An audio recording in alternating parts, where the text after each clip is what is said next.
Hace un tiempo se llama ni más ni menos que ardiendo hasta el fin. Diga conmigo, ardiendo hasta el fin. Qué bueno que podamos arder para el Señor. Qué bueno que nuestra vida espiritual no sea una vida que decimos yo estuve en el primer amor, pero ahora el primer amor ya no está en mí. Veo que hay una frase muy cristiana, muy evangélica, no tal vez tan bíblica, pero sí evangélica, que cuando la Biblia habla de que has dejado el primer amor, nosotros hemos hecho una teología en cuanto a eso, un dogma, ¿no? Y cuando vemos una persona nueva que sirve a Dios en la iglesia porque es nuevita y lo vemos con entusiasmo, todos dicen, bueno, lo que pasa es que el hermano o el hermanito está en el primer amor, ya se le va a pasar, ya después, como si el primer amor se tendría que pasar, pero en realidad el primer amor no se tendría que pasar nunca. Tendríamos que tener un entero amor para Dios. Yo lo comparo, el primer amor hacia Dios que se habla tanto, es como el día cuando conocimos a nuestro cónyuge y decidimos ponernos de novio, tan enamorados que estábamos. Pero parece que cuando pasan los años, uno dice, se pasó el amor o se enfrió el amor, y no debería ser así. Tendríamos que mantener el primer amor como un amor que tiene que continuar, y un amor que cada vez tiene que ser más pasional y cada vez tenemos que estar más y más encendidos. Yo quiero en esta noche proponerte que puedas arder para Dios hasta el último momento de tu vida. Amén. Que no sea un entusiasmo, que no sea un enamoramiento y que después ese amor se apague, ese amor se enfríe, sino todo lo contrario, cada vez estar más enamorados del Cristo que conocimos, de aquel que te salvó por su gracia. Cristo te salvó para que cada vez lo ames más a Él y Él pueda gozarse aún mucho más de como tú le amas. Yo quiero que usted abra su Biblia en 2 de Timoteo capítulo 1, versículo 6. ¡Qué bendición! 2 de Timoteo 1, 6.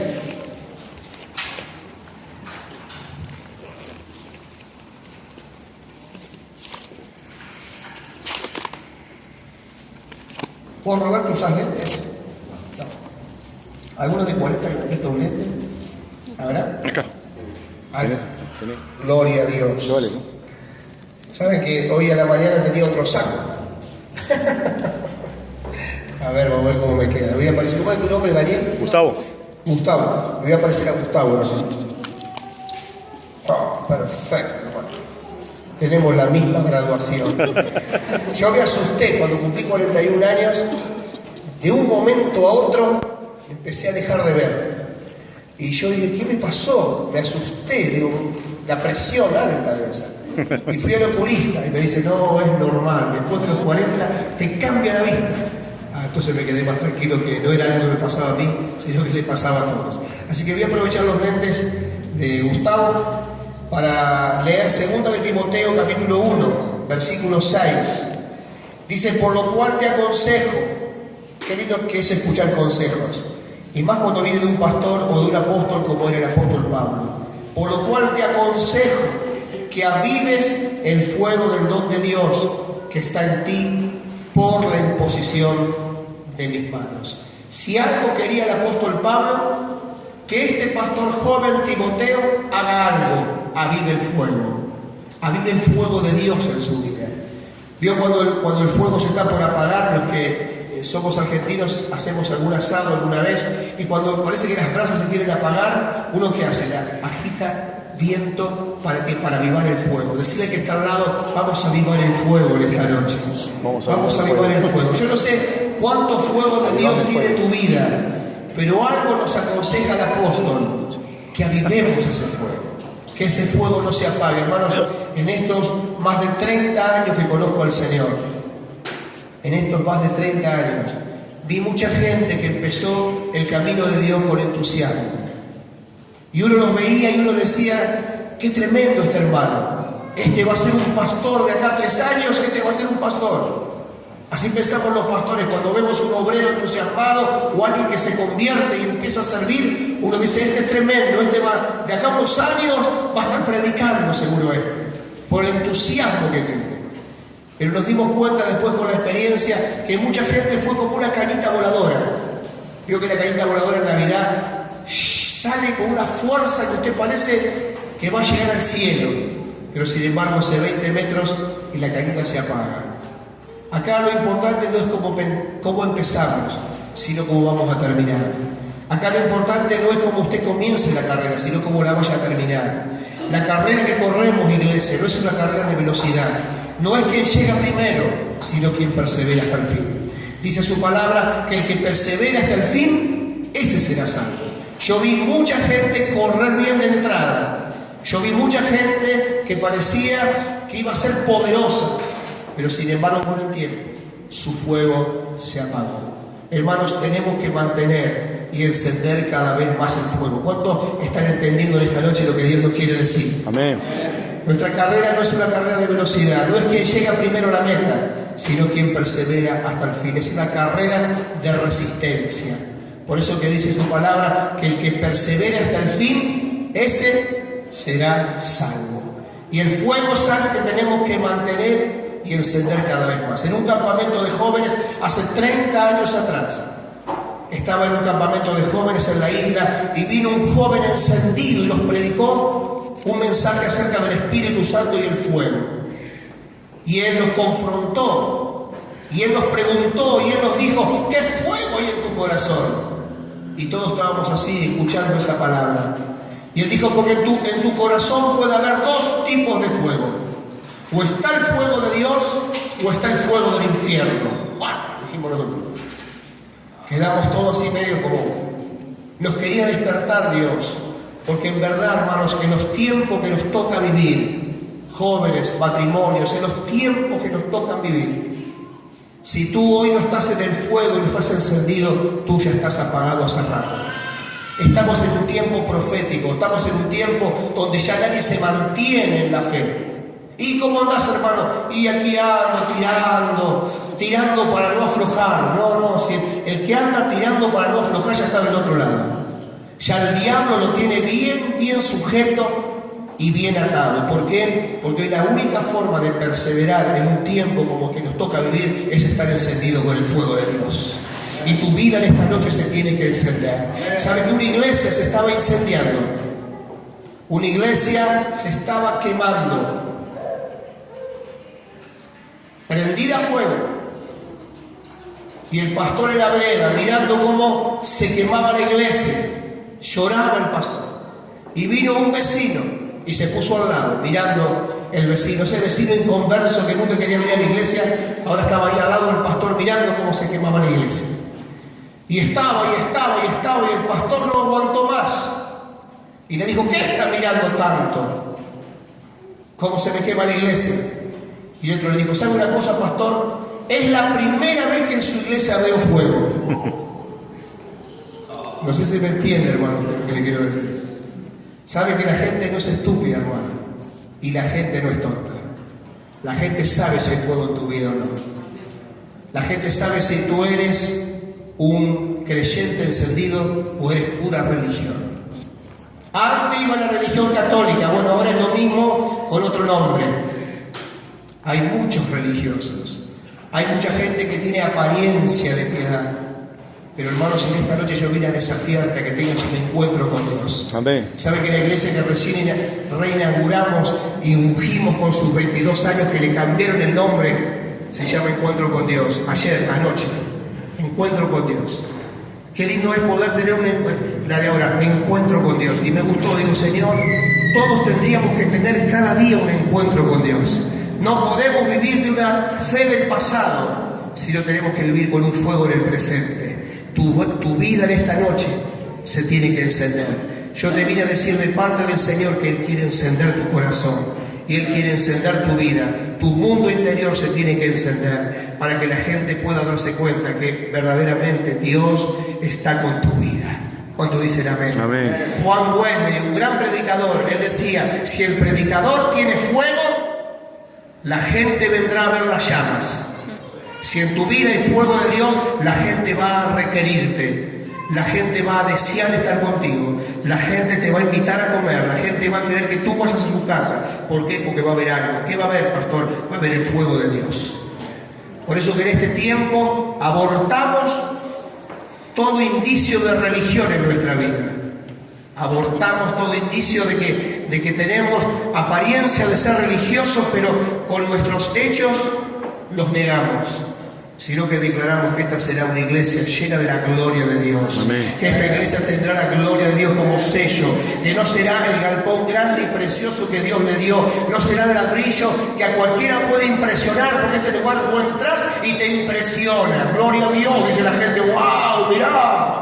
Pero que la gente se puede impresionar porque vea creyentes, mujeres y hombres encendidos con el fuego del Espíritu Santo. Amén. Entonces desearán venir aquí, y cuando pasen esa puerta se van a encontrar con algo que será la unción de Dios, que va a ser la que los va a transformar y los va a pasar de muerte a vida. ¿Cuántos dicen amén? Gloria a Dios. ¡Aleluya! Así va a ser. Así va a ser.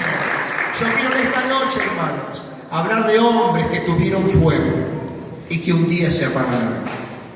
Y quiero hablar de hombres que supieron arder hasta el fin. La Biblia, hermano, la Biblia no esconde la vida de nadie. La Biblia te muestra lo malo y lo bueno de la gente. Los personajes bíblicos te hablan de las grandes hazañas que hicieron, pero también de los grandes fracasos que tuvieron, de los grandes errores. ¿Por qué, pastor? Para que nosotros no caigamos en ellos. Para que nosotros no imitemos lo malo, sino más bien nos quedemos con los ejemplos que nos van a motivar a arder para Dios. Yo hace más de 30 años que camino con Cristo y he pasado muchas pruebas y muchas luchas. Yo cancelo ese caballito de batalla que a veces escucho en las radios evangélicas. Y aquí estamos, hermano, en prueba, en lucha. El diablo nos cascotea el rancho todos los días y bueno, ¿qué va a hacer? Hay que seguir. Hermanos, son caballitos de batalla. Son bastoncitos que tenemos para hablar. Pero en el nombre de Jesús, mayor es el que está con usted, el que está en el mundo. Amén. La Biblia dice que mayor es el que está con nosotros que el que está en el mundo.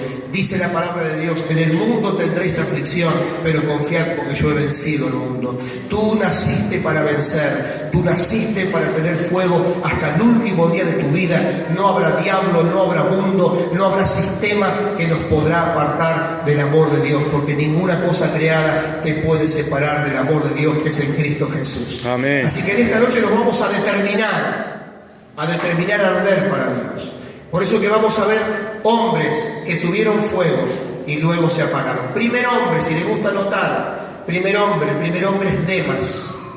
Demas, tal vez para usted no sea muy conocido, pero Demas era un colaborador de Pablo. Eso lo encontramos en Colosenses capítulo 4, versículo 14. Si a usted le gusta anotar, hermano, mire, yo soy pastor maestro, no soy evangelista. Y si no se graba esto, como decimos. Pero si a usted le gusta anotar, usted va a anotar una buena palabra.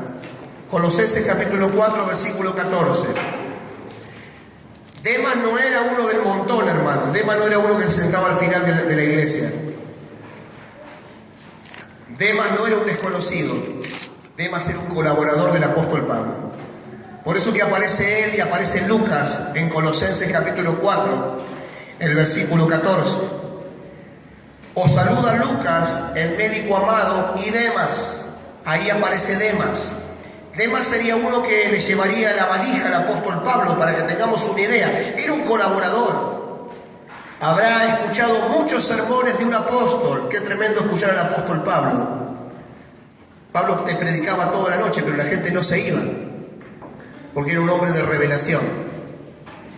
Y este Demas había escuchado tantísimos sermones, la tenía clara, podemos decir. Pero sin embargo, buscamos en 2 de Timoteo capítulo 4, el versículo 9 y el versículo 10. 2 de Timoteo 4, versículo 9 y versículo 10. Encontramos a un Demas que en algún momento, en un momento de su vida cristiana, ocurrió un clic. Algo le pasó. Ojalá nunca le hubiera pasado esto a Demas. Y ojalá nunca le pasara esto a los creyentes. Pero sabe una cosa, hermanos, en 30 años que camino con Cristo, vi muchísima gente que le pasó lo que le pasó a Demas.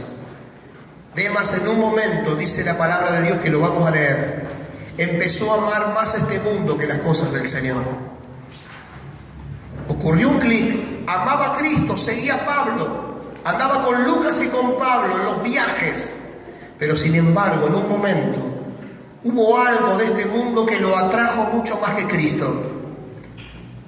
Y eso no nos puede pasar, no nos podemos enfriar, no podemos dejar que nuestro fuego se apague. ¿Me está entendiendo, iglesia, en esta noche? Amén. Tu fuego no se puede apagar. Yo vine a animarte para que tu fuego no se apague, para que tú no prestes tus ojos y tus oídos a las cosas de este mundo, porque tarde o temprano el diablo te va a engañar y te puede pasar lo de Demas, que aunque era colaborador de Pablo y estaba cerca del apóstol, dice la palabra de Dios que amó más a este mundo y dejó la fe. Lo vamos a leer, 2 de Timoteo, capítulo 4, versículo 9 y versículo 10. Procura pronto venir a verme, porque Demas me ha desamparado, amando este mundo, se ha ido a Tesalónica. Amando más este mundo, se fue a Tesalónica. Si yo le pido a usted que cierre sus ojos un momento y usted se acuerde de hermanos que tal vez ya pasaron por esta iglesia, gente que tal vez nos ayudaba en el ministerio. Así era Demas. El apóstol Pablo habrá tenido un dolor, por eso le escribió eso a Timoteo. Timoteo, procurá venir pronto a verme, venía a consolar mi corazón, porque ¿sabés lo que nos pasó? ¿Te acordás de Demas? Oh, si Demas, como dicen allí en el barrio La Cava, yo soy pastor de gente del barrio La Cava. ¿Te acordás de Demas? Demas nos hacía la segunda. Y cuando lográbamos la gente y vino un endemoniado, Demas los liberaba. Che, ¿te acordás de Demas? Pero Demas era tremendo. Sí, pero Demas, ahora ¿sabés lo que le pasó? Empezó a amar más este mundo. Y se rajó. Se fue a Las Vegas, a Tesalónica, se fue al lugar del placer. Y dejó el camino del Señor. Quiero hablar del segundo hombre que tuvo fuego y se apagó. Ese fue Judas. Judas, conocemos a Judas Iscariote. Judas Iscariote es el Judas traidor. El Judas que está en la Biblia era hermano de Jesús. Lo mismo que Santiago. Santiago y Judas que está en la Biblia eran hermanos de carne de Jesús. Por eso Santiago escribe acerca de la lengua, porque seguramente Santiago criticaba a Jesús, al hijo del carpintero de José, hermano de Santiago, y decía, pero si con Jesús jugábamos a la bolita, ¿qué va a ser hijo de Dios? Si nos criamos juntos, íbamos al colegio juntos. Entonces después Santiago escribe todo el capítulo 3 hablando de la lengua, porque él le ha dado la lengua en contra de su hermano y terminó siendo el hijo de Dios. Qué interesante. Y Judas también era hermano de Jesús. Judas es el que usted tiene en la Biblia. Pero este Judas que yo voy a hablar era uno de los 12 discípulos, el traidor, el que un hermano dijo, voy a usar la Biblia como el horóscopo. ¿Sabe que había un hermano en una iglesia que dijo, voy a usar la Biblia como un horóscopo? Voy a ver qué me dice el Señor. Y dice, le puso el dedito a la Biblia, así le pone el dedito, algunos hacen así, le ponen el dedito y abren la Biblia. Y ese hermanito puso el dedito y abrió la Biblia, y la Biblia le decía, y Judas se ahorcó. ¡Ah! Dijo el hermano, ay, esto no es de Dios, y cerró la Biblia. Pero no pudo aguantar la curiosidad y metió el dedito de vuelta. Y cuando lo abrió, decía, lo que tienes que hacer, hazlo pronto. No use la Biblia como el horóscopo, a ver qué me dice Dios, ¡tac! Y abre. Porque tal vez le salga algo y con la espada le cortaron la cabeza y usted dice, ay Señor, me dejaste de amar. Bueno, este Judas, que usted seguro que escuchó que se ahorcó, que Judas se ahorcó, es verdad que se ahorcó, pero hoy usted va a saber cómo se ahorcó. Los judíos para matarse, Hechos capítulo 1 ya lo abrió, ¿no? Los judíos para matarse aseguraban su muerte. Y en Hechos capítulo 1 nos va a relatar la Biblia que Judas no solamente se ahorcó, como la mayoría de nosotros sabemos, sino que Judas preparó un lugar llamado el campo del alfarero. Eso fue lo que él compró. Él compró un campo con las 30 monedas de plata llamado el campo del alfarero. ¿Y por qué el campo del alfarero, pastor? Porque era un campo que tenía un precipicio. Imagínese un precipicio aquí. y al fondo del precipicio estaban las vasijas de deshonra, las que los alfareros tiraban. Había una vasija que eran los vasos de deshonra. ¿Por qué le ponían los vasos de deshonra? Porque eran esas vasijas que el alfarero no podía reparar. Había vasijas que se rompían, que se le salía la manijita, el piquito, y el alfarero trabajaba, la volvía a reparar, la ponía en el barro, la ponía en el horno, el barro se secaba y volvía a restaurarse. Pero había vasos que el alfarero había titulado como vasos de deshonra, porque se volvía a romper, se volvía a romper, se volvía a romper, no había forma de construirlo. Así son algunas personas. No se quieren restaurar, no quieren cambiar, les encanta ser desobedientes. Y dice que el alfarero, hermanos, agarraba esos vasos de deshonra que no querían ser formados, y ¿sabe qué hacía el alfarero?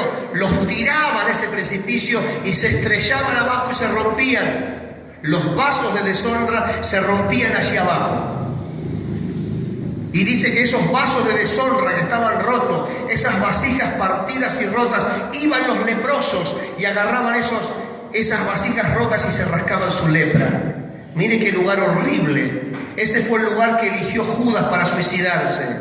No fue casualidad, porque él mismo era un vaso de deshonra. Y él compró ese campo donde había un árbol.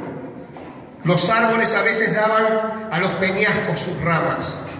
Y Judas dijo: me voy a ahorcar, me voy a suicidar como se suicida la gente en Israel. ¿Y sabe cómo lo hacían ellos? En un lugar como ese, como el campo del alfarero. Judas ató la soga en el árbol para ahorcarse, como dicen los evangelios, pero el libro de Hechos que vamos a leer ahora relata y dice que no solamente Judas se ahorcó de ese árbol, sino que Judas aseguró su muerte, como la gente hacía. ¿Y cómo era, pastor, asegurar la muerte? Por las dudas, si la soga se desataba, se cortaba la soga o se cortaba la rama, se ahorcaban colgados del precipicio.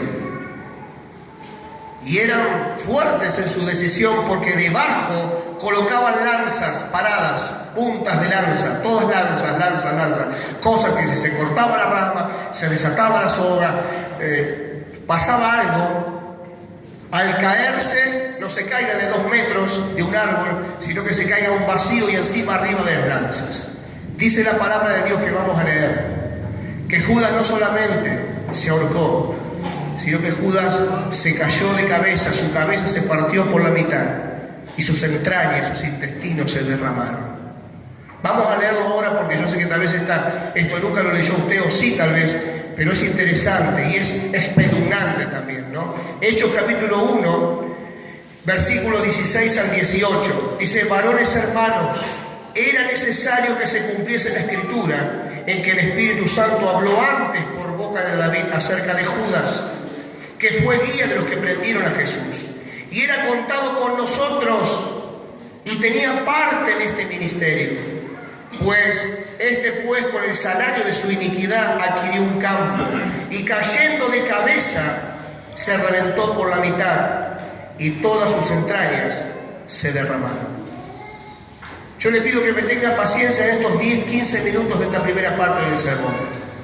Yo sé que esto no arranca ningún amén, ni causa mucha gracia, pero lo que yo sí sé, hermano, que este sermón te advierte que aunque hayas sido discípulo del Señor, cuando el fuego se te apaga, tú estás cometiendo suicidio espiritual. Porque tenés un enemigo que se llama diablo, que es un gatillo fácil. Él está entrenado para matar, hurtar y destruir. Y cuando tú te descuidas, cuando tú bajas la guardia, cuando tú piensas que puedes ser evangélico aquí adentro, cristiano aquí adentro y ser cualquiera afuera, el diablo te la va a dar. Y el diablo te va a llevar al punto de la muerte, porque así pasó con Judas. Judas era un discípulo del Señor. Judas dormía, comía, se levantaba con Cristo. Judas vio todos los milagros habidos y por haber. Vio un Lázaro resucitar, vio un Cristo caminar sobre el agua. Y tantos milagros, toditos los vio Judas, pero sin embargo, este que era contado en el ministerio, su fuego se apagó. Diga conmigo en esta noche: yo voy a hacer que mi fuego arda. Su fuego tiene que arder y mi fuego tiene que arder. Hermano, yo he visto pastores. Hoy soy superintendente y tengo a cargo más de 150 pastores que estoy pastoreando y ayudando.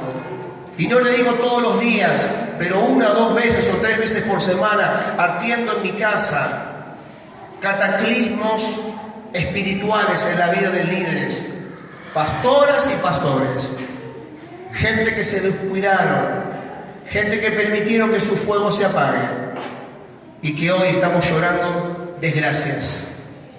Por eso que en esta noche este mensaje es muy serio y yo sé que en estos primeros minutos parece como que, pero este mensaje es un mensaje fuerte, que me deja medio así. Este mensaje va a terminar bien, porque estamos hablando de hombres y mire, la Biblia no esconde la vida de Judas, la Biblia no esconde la vida de Demas, la Biblia lo deja ahí para que nosotros podamos creer y pensar que si ellos fallaron, si a ellos les pudo pasar, a nosotros no nos puede pasar. ¿Cuántos dicen amén a esto? Amén. Su vida tiene que arder. Yo he venido desde Becar para decirte que tu vida tiene que arder hasta el fin, que tú tienes que ser un ejemplo de unción en esta casa. Quiero hablar del tercer hombre. El tercer hombre fue Saúl. Y en 1 de Samuel capítulo 10, hablamos de Saúl, tercer hombre que tuvo fuego y luego se apagó. 1 de Samuel capítulo 10, versículo 6. Saúl fue un rey de Israel. Saúl fue un ungido. La Biblia dice que el Espíritu de Jehová venía sobre Saúl. Cuando la Biblia dice que el Espíritu de Jehová venía sobre, significa se vestía de. Lo mismo dice de Sansón, lo mismo dice de Gedeón. El Espíritu de Jehová venía sobre, en este caso venía sobre Saúl. Se vestía de Saúl Dios. Y dice que Saúl profetizaba entre los profetas. Y mire la promesa que tenía este rey. Mira el decreto, la declaración profética sobre él. Porque Samuel le dijo, cuando te sucedan estas cosas, haz todo lo que te venga a la mano, porque Dios estará contigo. Amén. ¿Sabe a cuánta gente le dijo Dios eso? Vas a ser un pastor, vas a ser un evangelista, vas a ser un profeta de Dios a las naciones. Y la gente recibía y estaban llenos de Dios. Así estaba Saúl, profetizando entre los profetas. Pero vamos a ver cómo fue su vida y qué pasó con él. 1 de Samuel capítulo 10, versículo 6. Entonces el Espíritu de Jehová vendrá sobre ti con poder y profetizarás con ellos y serás mudado en otro hombre. Y cuando te hayan sucedido estas señales, haz lo que te viniera a la mano, porque Dios estará contigo. Qué cosa interesante. Había una promesa que el Espíritu de Dios iba a caminar con él. Pero sin embargo, ¿sabe lo que pasó, iglesia? Surgió un muchachito llamado David. Y David empezó a hacer proezas. ¿Y sabe lo que sintió Saúl? Algo que usted y yo nunca tenemos que darle lugar. A los celos. Los creyentes son celosos, hermano. Usted no sabe cómo yo lucho en Becar con los celos de los hermanos, entre ellos. No sé si es por una cuestión de la cultura de la villa, pero es impresionante cómo se celan y cómo compiten. Eso fue lo que le pasó a Saúl. Saúl un día estaba y escuchó, Saúl mató a 1000, pero David mató a 10.000, y la gente se regocijaba. Y ahí se reenojó Saúl. Y miren lo que pasó más adelante. Vamos a leer el capítulo 19. Porque el capítulo 19 dice que este hombre, lleno de celos, ahora se volvió un criminal. Ahora intentaba y quería matar a David. Dice 1 de Samuel 19, 1 y 2. Y habló Saúl a Jonatán su hijo y a todos sus siervos para que matasen a David. Pero Jonatán, hijo de Saúl, amaba a David de gran manera. Y dio aviso a David diciendo, Saúl, mi padre, procura matarte. Por tanto, cuídate hasta la mañana y estate en el lugar oculto y escóndete. Los celos despertaron, los celos despertaron en Saúl instintos asesinos. Cuando tu fuego se empieza a apagar, tú empiezas y yo empiezo a hacer cosas que jamás nos imaginamos que podíamos llegar a hacer. Hay cosas que se cambian en nuestra personalidad. Y uno dice, pero ¿cómo puede ser si era creyente este? Pero ¿cómo puede ser si esta iba a la iglesia? ¿Cómo puede ser que Saúl, que el Espíritu de Jehová se vestía de él y hacía todo lo que le viniera a la mano porque Dios lo respaldaba, ahora estaba persiguiendo a David, y no para dar un abrazo, sino para matarlo? Porque cuando el fuego se te empieza a apagar, el pecado es una espiral hacia abajo, y tú comienzas a hacer cosas que tal vez ni de mundano lo hiciste. Qué tremendo, hermanos. Hay una diferencia muy grande entre el pecador y el impío. Y la Biblia dice que en estos últimos tiempos el justo con dificultad se va a salvar, porque los tiempos son muy peligrosos y los tiempos son de mucha tentación y de mucho ataque. Y dice, cuidado, que el justo con dificultad se va a salvar. Y dice la palabra, escuche esta enseñanza: ¿dónde aparecerá el impío y el pecador? Y yo pensé toda mi vida que el impío y el pecador eran lo mismo. Y sabe una cosa, iglesia, no es lo mismo. Una cosa es el pecador. ¿Sabe quién es el pecador? El que es pecador, el que no conoce la palabra, el que no sabe ni un versículo de la Biblia, es pecador. El tipo peca, cero remordimiento, porque nadie le enseñó, nadie le mostró la Escritura. Pero el impío es el que conoció la piedad, el que conoció la piedad de Dios, pero sin embargo desechó la piedad de Dios para vivir como un pecador. ¿Cuál será peor, el pecador o el impío? El impío. Porque el impío tuvo la oportunidad de cambiar, pero sin embargo desechó la gracia. ¿Sabe cuánta gente apartada hay? Usted seguro en su trabajo, pregunta en su trabajo, che, ¿alguno de ustedes alguna vez fue a una iglesia? Te va a decir, sí, yo antes iba a la iglesia. Y te van a meter el argumento más sonso a veces del mundo, porque el diablo sí que sabe sacar a la gente de la iglesia. Mire, Saúl, por los celos, ahora tenía instintos criminales. No solo llegó a eso, sino llegó a cosas peores. Porque dice más adelante, en el capítulo 28, que salió a consultar una bruja. Pero ¿cómo puede ser, pastor? Si este tenía el Espíritu de Jehová, ahora andaba detrás de una bruja. Che, ¿no conocen alguna brujita por ahí? ¿Algún mano santa? Así andaba preguntando el rey Saúl. Y le dijeron, hay una vieja ahí en Endor, una anciana, una curandera, una vieja, una vidente, una bruja, que te va a atender. Y dijo Saúl, vamos a verla, porque dice la palabra, y lo vamos a leer, capítulo 28. Dice que Dios ya no le contestaba. ¿Qué le va a contestar si lo quería matar a David? Si este rey se había vuelto un criminal y ya Dios no le contestaba de ninguna manera. Qué tremendo, hermano, qué historia para reflexionar. Dice capítulo 28, versículo 6. Dice, y consultó Saúl a Jehová, pero Jehová no le respondió, ni por sueño, ni por Urim, ni por profeta. Entonces Saúl